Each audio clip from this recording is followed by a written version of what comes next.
The town of Copper Ridge sat like a tired dog on the edge of the Kansas plains, where the prairie grass whispered secrets the wind carried away before anyone could hear them. It was 1878, 3 years after the war had officially ended, but still fought in the hearts of men who'd lost everything. The town itself was nothing special. A main street of packed dirt, a general store, a saloon with peeling paint, a blacksmith's forge that rang out every morning like a church bell calling the damned to prayer. But Copper Ridge had a problem that no one talked about in daylight. It started in late summer, when the wheat was high and the nights were thick with heat. Mary Tucker, a widow who ran the boarding house on 3rd Street, was the first. She didn't report it, not to Sheriff Dalton, not to anyone. She just stopped coming to Sunday's service, stopped smiling when customers walked through her door, stopped looking people in the eye. Her sister noticed the bruises first, purple and yellow around her wrists, a cut on her lip that she said came from falling in the kitchen. Then it was Anna Pritchard, the seamstress. She'd been closing up her shop late one Thursday evening when someone grabbed her from behind in the alley between the dry goods store and the apothecary. She screamed, but the sound was swallowed by the same summer heat that made everything slow and heavy. When she stumbled into the saloon an hour later, dress torn, hair wild, face streaked with tears and dirt, the men inside looked away. They bought her a whiskey. No one asked what happened. The third victim was Catherine Moore, barely 16, walking home from her job at the bakery. She didn't speak for 3 days afterward. Her father, a farmer with hands like leather and a back bent from 30 years behind a plow, came into town with a shotgun and murder in his eyes. He went to Sheriff Dalton's office and slammed his fist on the desk so hard the oil lamp rattled. "You gonna do something about this, or do I gotta handle myself?" Sheriff Dalton, a soft-bellied man in his 50s who'd gotten the job because his brother-in-law owned the bank, leaned back in his chair and folded his hands over his gut. "Now, Tom, you need to calm down. We don't even know who—" "Don't give me that horseshit, Dalton. Everyone knows. Everyone's seen him skulking around after dark. That little bastard thinks he can do whatever he wants because folks underestimate him, because he don't look like a threat." Dalton shifted uncomfortably. "You're talking about Ezra Finch." "Damn right I am." Ezra Finch was a man of unusual stature, barely 4 feet tall, with a twisted spine and a limp that made him drag his left foot when he walked. He'd come to Copper Ridge 2 years earlier, claiming to be a traveling salesman, though no one ever saw him sell much of anything. He lived in a shack on the outskirts of town, near the dried-up creek bed where the cottonwoods grew thick and the shadows stayed long even at noon. People pitied him at first. They assumed his life had been hard, that the world had beaten him down, that his body was punishment enough. They were wrong. Ezra Finch had learned early that people didn't see him as a threat. They saw a cripple, a half-man, someone to be pitied or ignored, and he'd used that his entire life. He'd perfected the art of being invisible, of moving through crowds unnoticed, of standing in doorways while conversations happened around him as if he weren't there. He'd learned to smile with his crooked teeth, to speak softly, to play the part of the harmless fool. But at night, when the oil lamps were snuffed out and the streets were empty, Ezra Finch became something else entirely. Tom Moore wasn't the only father who'd come to Dalton's office. There had been others. But each time, the sheriff found a reason to do nothing. He'd ask for proof. He'd say it was too dangerous to go accusing a man without witnesses. He'd remind them that Ezra was small, weak.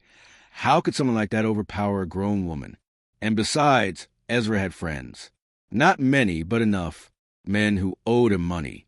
Men who bought stolen goods from him. Men who didn't want certain secrets dragged into the light. So nothing was done, and the attacks continued. By October, the women of Copper Ridge had stopped going out after dark. They walked in pairs during the day, clutching their skirts tight, glancing over their shoulders. Mothers warned their daughters.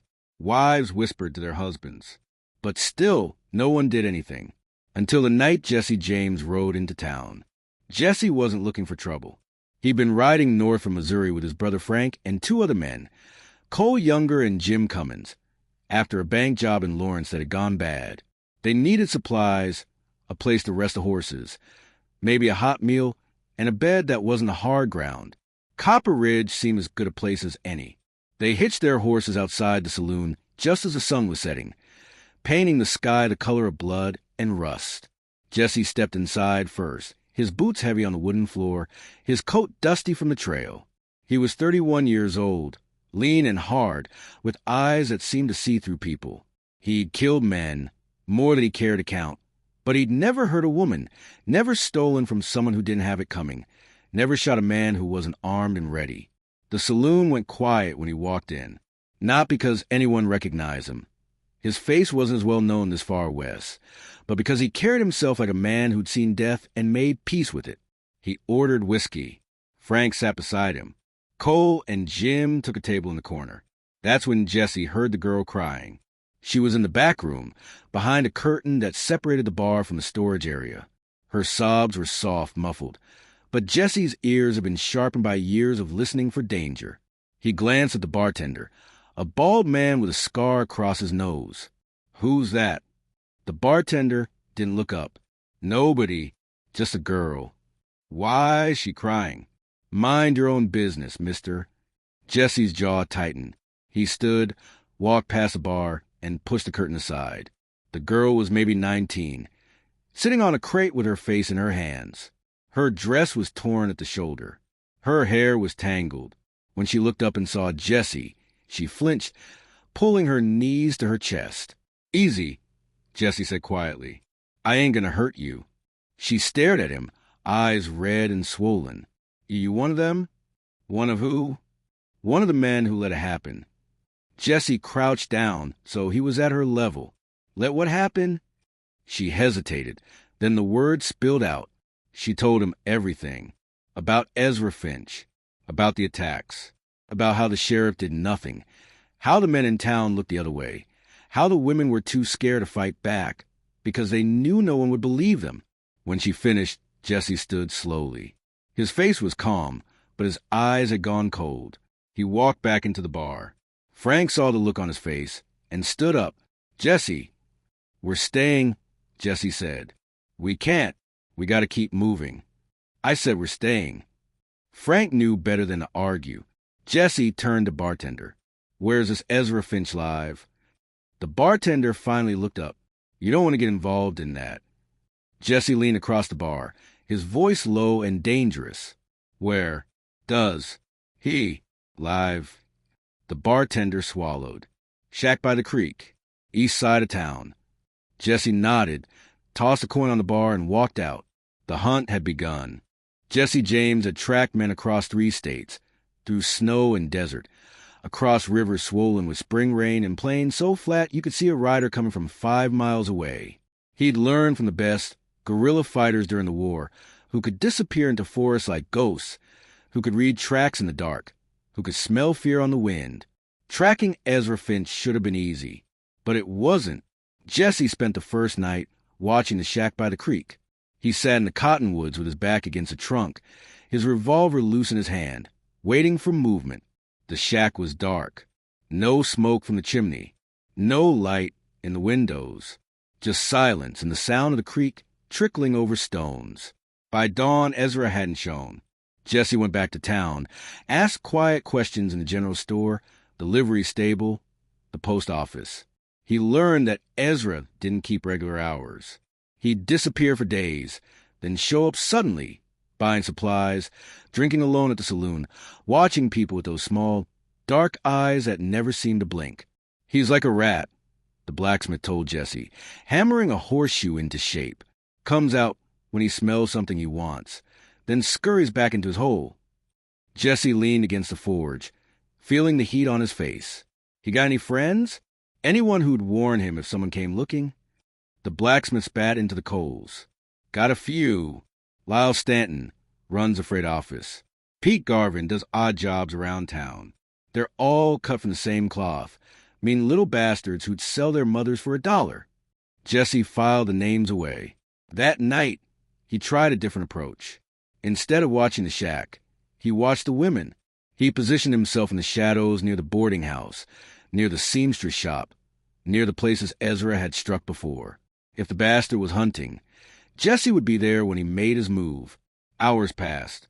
The town settled into sleep. Jesse's legs cramped from standing still, but he didn't move.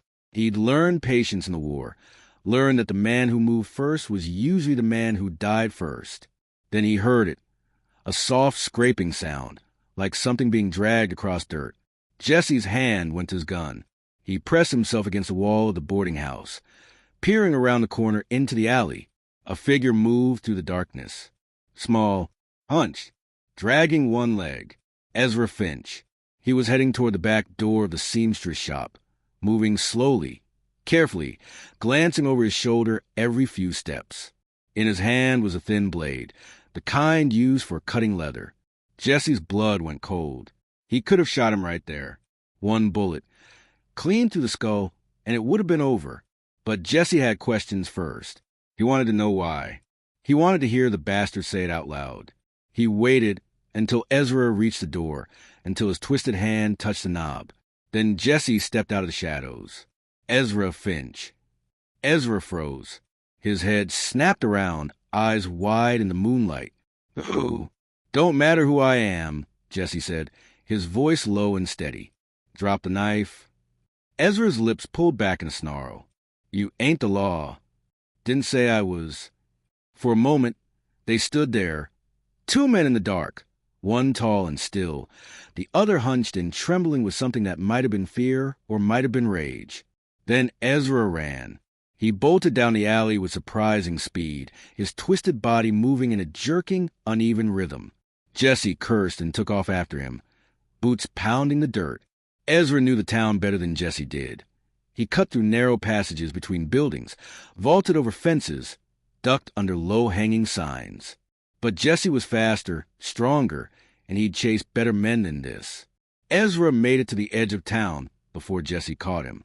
Jesse grabbed him by the back of his collar and slammed him against the side of a barn. Ezra gasped, the knife clattering from his hand. Jesse kicked it away, then pressed his forearm against Ezra's throat. "Those women," Jesse growled. "You're going to tell me why." Ezra laughed, a wet, choking sound. "Why? You think I need a reason? You think I owe the world an explanation?" "Yeah, I do." Ezra's eyes gleamed with malice. "They looked at me like I was nothing. All my life, people looked at me like I was dirt, like I wasn't a man. So I showed them. I showed them I could take whatever I wanted." Jesse's grip tightened. "You're right. You ain't a man. You're a coward. And what are you? Some kind of hero?" Ezra spat. "You're Jesse James. I know who you are. Everyone knows. You rob banks. You kill lawmen. You run from state to state like a dog. You ain't got no right to judge me." Jesse stared at him for a long moment. Then he let go. Ezra staggered, coughing, rubbing his throat. "What? You gonna let me go? You gonna—" Jesse's fist slammed into his face. Ezra dropped like a stone. "No," Jesse said quietly. "I'm going to make sure you never hurt anyone again." Jesse dragged Ezra Finch's unconscious body back to the center of town and dumped him in the dirt outside the sheriff's office. It was past midnight, but Jesse didn't care. He pounded on the door until Sheriff Dalton stumbled out in his nightshirt, bleary-eyed and confused. "What in the hell?" "Found your rapist," Jesse said flatly. "Caught him in the act. Or about to be, anyway." Dalton looked down at Ezra, then up at Jesse. His face went pale. You can't just... "Can't just what?" "Do your job for you." Jesse's voice was cold. "How long you known it was him?" Dalton stammered. "I didn't. There was no proof." "Bullshit." Jesse stepped closer, and Dalton stumbled back. "You knew. Everyone knew. But you didn't do nothing because he had dirt on you, didn't he? Or maybe you just didn't care." Dalton's mouth opened and closed like a fish drowning in air. Jesse turned to leave, then stopped. "You let him go, I'll come back. And next time, I won't bring him to you. I'll bury him where no one will ever find him. Understand?" Dalton nodded, too terrified to speak. But Jesse should have known better. By dawn, Ezra Finch was gone. Jesse found out when he walked into the saloon for breakfast and saw the fury on the faces of the women who'd gathered there, Mary Tucker, Anna Pritchard, Catherine Moore, and half a dozen others.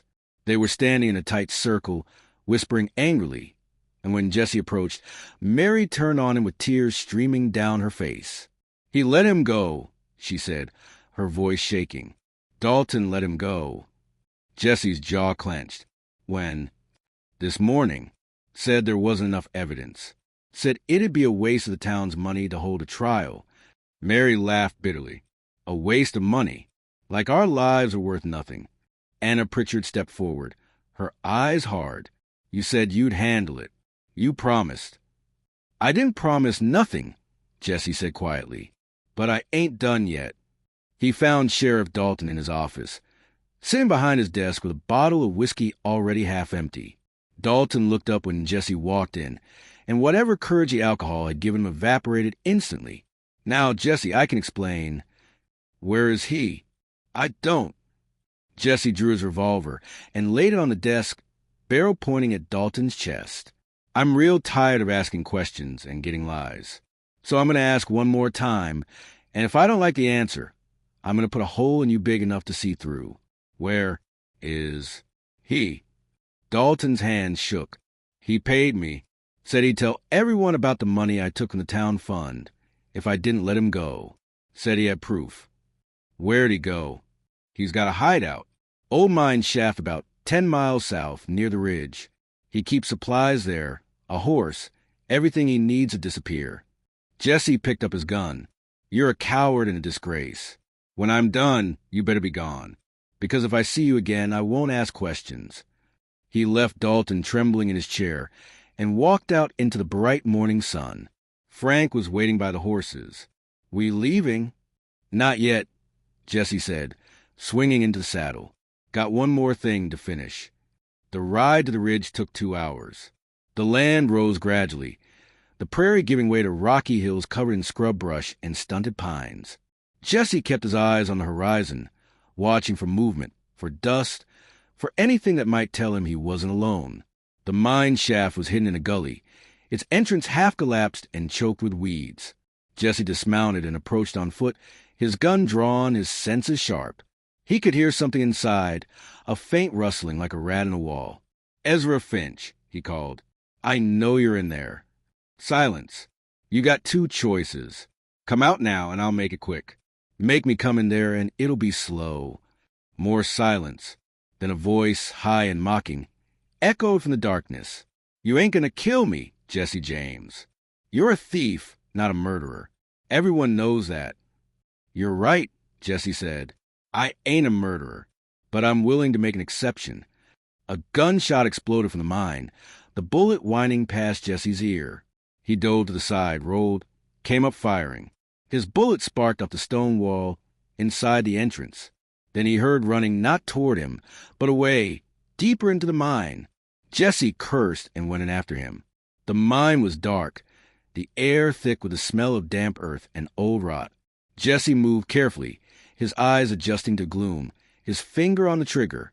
He could hear Ezra ahead of him, panting, stumbling over loose rocks. "There's no way out," Jesse called. "This mine's been dead for 20 years. You're just going to get yourself buried. Better than letting you drag me back to that town." Ezra shouted back. "Better than hanging." "You think hanging's what I got planned? You're wrong." Jesse rounded a corner and saw him. Ezra crouched behind a pile of old timbers, his gun shaking in his hand. Their eyes met in the dim light. "Why'd you do it?" Jesse asked. "That's all I want to know. Why those women? What did they ever do to you?" Ezra's face twisted with rage. "They existed. That's what they did. They walked around like they owned the world, like they were better than me. I wanted to show them they weren't." Jesse shook his head slowly. "You're a broken man, Ezra, and I'd feel sorry for you if you hadn't broken so many others." Ezra raised his gun. Jesse fired first. The shot echoed to the mine like thunder, and Ezra Finch fell backward into the darkness, his body crumpling among the rocks and the dust of forgotten dreams. Jesse stood there for a long moment, then holstered his gun and walked out into the light. Jesse rode back into Copper Ridge as the sun was setting, painting the plains in shades of amber and gold. The town looked the same as it had when he'd arrived, tired, dusty, forgotten by the rest of the world. But something had changed. He could feel it in the air, in the way people watched him as he rode down the main street, in the way they whispered to each other and pointed. Windows that had been shuttered tight for weeks were now open. Women stood on porches with their children. Men tipped their hats as he passed. The fear that had hung over Copper Ridge like a thundercloud had lifted. Jesse dismounted outside the saloon and tied his horse to the post. The animal was tired, its flanks streaked with sweat and dust on the hard ride back from the ridge. Jesse patted its neck once, then climbed the steps to the porch where Frank was sitting on a wooden bench, whittling a piece of wood with his knife. Shavings curled at his feet like pale ribbons. "It done?" Frank asked without looking up, his blade moving in slow, practiced strokes. "It's done," Jesse said, his voice flat and empty. "He give you any trouble?" "Some." "He dead?" "Yeah." Frank finally looked up, his eyes studying his brother's face. "You all right?" Jesse didn't answer right away. He pulled off his gloves and tucked them into his belt, then leaned against the porch railing and stared out at the street. The sun was sinking fast now, bleeding red across the horizon like a wound that wouldn't close.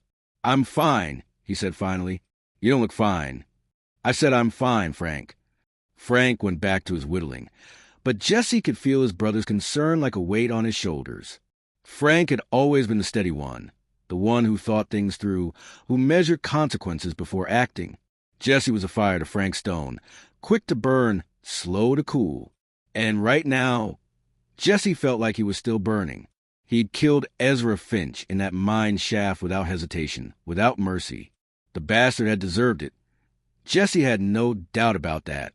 But killing a man in cold blood, even a man like Ezra, left a mark. It always did. "We leaving now?" Frank asked after a long silence. "Soon," Jesse said. "I need to settle something first." He walked into the saloon, pushing through the swinging doors into a wall of noise and heat. It was crowded, more crowded than it had been any other night since they'd arrived. The bar was lined with men drinking and talking, their voices loud and relieved, like they'd just survived a storm. Tables were full. The piano player in the corner was banging out a cheerful tune that didn't match Jesse's mood at all. But it was the women who caught Jesse's attention. They were there, gathered around a table in the corner near the cold fireplace. The ones who'd been hurt, the ones who'd been too scared to speak up, the ones who'd lived in terror, while the rest of the town looked away. Mary Tucker, Anna Pritchard, Catherine Moore, and several others whose names Jesse didn't know, but whose faces he'd seen around town, etched with the same haunted look that came from being hunted. When Jesse entered, the room didn't go quiet. Not exactly. But there was a shift, a ripple of awareness that moved through the crowd like wind through wheat. Conversations paused. Heads turned. Eyes followed him as he made his way toward the bar. Mary Tucker saw him first. She stood up slowly, her chair scraping against the wooden floor. She was a woman in her 40s, thin and worn down by hard work and harder years, but there was strength in her face now, something that hadn't been there before. She walked over to him, her steps careful and deliberate, and stopped just a few feet away. The saloon had gone quiet now, everyone watching, waiting to see what would happen. "Is he dead?" she asked quietly, her voice barely audible over the crackle of the oil lamps. Jesse met her eyes. They were red-rimmed from crying, from sleepless nights, from a fear that had burrowed so deep it had become part of her. But there was something else there, too. Hope, fragile and new, like the first shoots of grass after a fire. Jesse nodded. "He's dead." Mary didn't smile, didn't cry. She just closed her eyes for a moment, her shoulders sagging as if an invisible weight had been lifted from them. When she opened her eyes again, they were wet with tears, but her voice was steady. "Thank you," she said. "Don't thank me," Jesse said. "I just did what needed doing." "The law wouldn't have done it," Anna Pritchard said from the table, her voice sharp with bitterness. "Sheriff Dalton's gone. Rode out this morning with whatever he could carry. Didn't even have the decency to face anyone before he ran." "Good riddance," someone muttered from the bar, and a murmur of agreement rippled through the room. Jesse turned to leave, already feeling the weight of too many eyes on him. But Mary touched his arm, her fingers light and hesitant. "Wait," she said. "Please. I need to know. Why'd you do it?" You don't know us. You don't owe us anything. You could have just ridden through like everyone else does. Why'd you stay?" Jessie looked at her, at the tears streaking her face, at the desperate need in her eyes for an answer that made sense of everything she'd been through. And for the first time since he'd arrived in Copper Ridge, his expression softened, the hard lines around his mouth easing just a fraction. "My mother raised me to believe that a man protects those who can't protect themselves," he said quietly. "That a man stands up when everyone else sits down. That strength ain't about how many men you can beat in a fight or how much money you can steal. It's about what you do when no one's watching, when it'd be easier to walk away. I'm maybe a lot of things. Thief, outlaw, sinner, killer, but I ain't the kind of man who walks away when evil's staring him in the face. I can't. It ain't in me." Mary's eyes filled with fresh tears, and this time they spilled over, running down her cheeks in silent streams. "You're a good man, Jesse James. Whatever else you are, you're a good man." Jesse didn't know what to say to that. He'd killed men, more than he could count, some of them deserving, some of them just unlucky enough to be standing in the wrong place at the wrong time. He'd robbed banks, held up trains, broken laws in every state from Missouri to Texas. He'd made widows and orphans, had blood on his hands that no amount of whiskey or distance could wash away. But standing there, in that dusty saloon in a town he'd never heard of until a few days ago, with those women looking at him like he'd saved their lives, because he had, he felt something he hadn't felt in a long time, something he'd almost forgotten existed. He felt like maybe, just maybe, he was more than the sum of his sins. Like maybe there was still a part of him that was worth saving. Catherine Moore stood up from the table and walked over, her young face still bearing the shadows of what Ezra Finch had done to her. She was only 16, barely more than a child, and the haunted look in her eyes made Jesse's chest tighten with a rage he thought he'd left behind in that mine shaft. "My father wanted to kill him," she said softly. "He went to the sheriff with a gun, ready to do it himself. But they talked him out of it. Said it wasn't worth ruining his life over. Said the law would handle it." She laughed bitterly, a sound too old for her years. "The law didn't do nothing. But you did. You didn't even know us, and you did what my own father couldn't." Jesse shook his head. "Your father's a good man. Don't hold this against him. Sometimes fear makes us freeze up, makes us wait for someone else to act. That don't make him weak. It just makes him human." Anna Pritchard joined them, her arms crossed over her chest. "You planning on staying around? Or are you leaving now that the job's done?" "I'm leaving," Jesse said. "Got to. Law's probably already looking for me in 3 states. I stay too long. I'll bring trouble down on this town, and you folks have had enough trouble." "Then I hope wherever you go you find peace," Mary said. "You deserve it." Jesse almost laughed at that. Peace. He'd been running from the law since he was 17 years old, had been killing since he was 16. Peace wasn't something men, like him, got. Peace was for farmers and shopkeepers, for people who slept easy at night without ghosts standing at the foot of their beds. But he didn't say any of that. He just nodded, tipped his hat to the women, and walked out of the saloon into the cool evening air. Frank was still on the porch, but now Cole Younger and Jim Cummins were there too, their horses saddled and ready. They'd stayed quiet during the whole affair, not questioning Jesse's decisions, not interfering. That was the thing about riding with men you trusted. They knew when to step back and let you handle things your own way. "We ready?" Cole asked. "Yeah," Jesse said. "Let's go."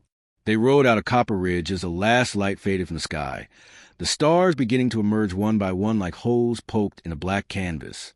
They didn't talk, didn't need to.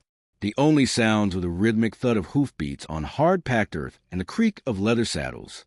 They made camp a few miles outside of town, in a small clearing surrounded by cottonwoods where a creek bubbled over smooth stones. The water was cold and clean, and Jesse knelt beside it, splashing his face and drinking deep, trying to wash away the dust and the memory of Ezra Finch's eyes going wide and empty in the darkness of that mine. That night, they sat around the fire, passing a bottle of whiskey and saying nothing because nothing needed be said. The flames danced and crackled, throwing shadows that twisted and writhed like living things. Jesse stared into the fire, watching the embers glow and fade, and thought about the choices that had led him here.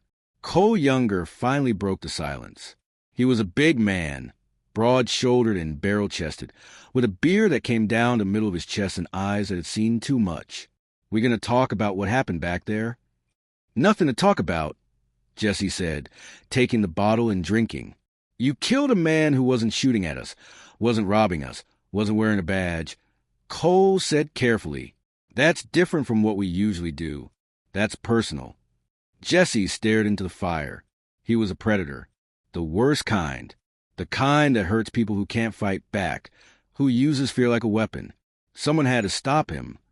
"And you decided that someone was you?" "Yeah, I did." Frank looked at his brother across the flames, his face serious. "Jesse, we're outlaws. We rob from people who got more than they need. We fight when we have to. But we can't go around playing judge and jury. That ain't our place. We ain't lawmen. We ain't vigilantes. We're just trying to survive." "Then whose place is it?" Jesse shot back, his voice rising. "The sheriff's?" He didn't do nothing but take bribes and look the other way. The law didn't care. Those women were suffering every single day, living in fear, and no one, not one goddamn person in that whole town, was helping them. So, yeah, I stepped in. And I'd do it again. I'd do it 100 times.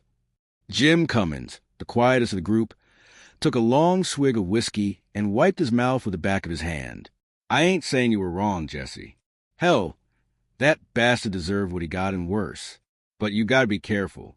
You start thinking you're some kind of avenging angel, it'll eat you alive. It'll change you into something you ain't." Jesse didn't answer. He knew Jim was right. He knew that the line between justice and murder was thin as a razor's edge, that he'd cross it tonight, that he'd probably cross it again if the situation called for it. But he also knew that sometimes, not often, but sometimes, the world needed men who were willing to do the hard things, the dark things, the things that kept decent people awake at night wondering if they had the stomach for it. He'd been that man during the war, riding with Quantrill's raiders, burning towns, and killing Union soldiers in the name of a cause he'd barely understood. He'd been that man ever since, robbing banks to survive, shooting men who tried to stop him, living on the run because there was nowhere else to go. And tonight, in Copper Ridge, he'd been that man again. But this time, it had felt different. This time, it had felt right. The fire burned low, and one by one the men rolled themselves into their bedrolls and fell asleep. But Jesse stayed awake, staring up at the vast expanse of stars overhead, wondering about the way of a man's soul, and whether redemption was something you earned or something that found you when you least expected it. The next morning, they rode out before dawn, when the world was still gray and cold, and the grass was heavy with dew. Jesse looked back once as they crested a low hill, at the town of Copper Ridge sleeping in the distance, at the smoke rising from chimneys, at the women who could finally walk their streets without fear, at the justice he delivered with his own hands. Then he turned his horse west and rode toward the horizon, where the sun was rising like a promise that maybe, somewhere out there, redemption was waiting for a man like him. But Jesse James wasn't counting on redemption. He'd learned a long time ago that men like him didn't get second chances. They just got more roads to ride, more wrongs to right or commit, more ghosts to carry. The weight of those ghosts was heavy. He felt them every day, pressing down on his shoulders, whispering in his ear when he tried to sleep. But he'd learned to live with them, the way a man learns to live with a wound that never quite heals. And as the prairie stretched out before him, endless and empty and beautiful in its desolation, Jesse wondered if the weight of those ghosts would ever be enough to break him. He wondered if there would come a day when he couldn't ride anymore, when the past caught up with him and dragged him down into the dust where he belonged. But not today. Today he'd done something good, something that mattered. He'd stood up for people who couldn't stand up for themselves. He'd delivered justice when the law failed. He'd made the world just a little bit safer, just a little bit better, even if only for a handful of frightened women in a forgotten town. And for a man like Jesse James, outlaw, killer, sinner, legend, that was enough. It had to be, because in the end, that was all any man could hope for. To do one good thing, to leave one place better than he found it, to stand against the darkness even when it meant stepping into it yourself. Jesse rode west into the rising sun, and the ghosts rode with him, as they always would. But today, there was one less monster in the world, and that was something worth dying for.